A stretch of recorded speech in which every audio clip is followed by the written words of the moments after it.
Karthik. Hi Kavya. అయినా మనం ఇప్పుడు లవర్స్ అయినాం కదా, ఈ కార్తీక్ కావ్య పేర్లు పెట్టి పిలుచుకోవడం ఏంది? ముద్దుగా నేను ఏమని పిలవాలి చెప్పు? ఏ నిక్ నేమ్స్ వద్దు, కావ్య కార్తీక్, కే లవ్స్ కే, ఇదే బాగుంది. కే లవ్స్ కే, కావ్య కార్తీక్ బాగానే ఉన్నాయి కాదంటలే, కానీ అందరూ బంగారం బుజ్జి ఇట్లా పిలుచుకుంటారు కదా, అట్లా మనం కూడా పిలుచుకుందాం కదా.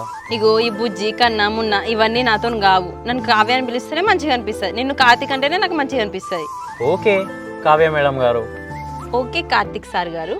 సరే కానీ మరి కాలేజ్ టైం కూడా అయింది, మరి బస్కి వస్తావా నాతో బైక్ మీద వస్తావా? ఇంకా బస్కి ఎందుకు పోతా? అన్న పిల్లగాడు బండి ఉండగా, బండిది కాలేజీకి వెళ్దాం. ఇగో ముందే చెప్తున్నా, బండి డైరెక్ట్ పోయి భద్రకాళి టెంపుల్ దగ్గర ఆగుతుంది, దాని తర్వాత అటు నుంచి ఏషియన్ శ్రీదేవి మాల్ దగ్గర ఆగుతుంది. ఆలోచించుకో చెప్తున్నా.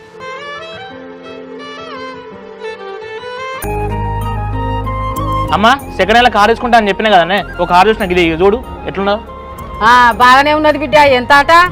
ఇది మారుతి కారే అమ్మా, 3 లక్షలకు వస్తుందట. 3 లక్షలు అంటే ఎక్కువనే కాదు బిడ్డ, 2 లక్షలకు రాదట్నా? ఇక చూడాలి అమ్మా, తీసుకుని 2,50,000 వస్తుంది కావచ్చు మరి. ఇక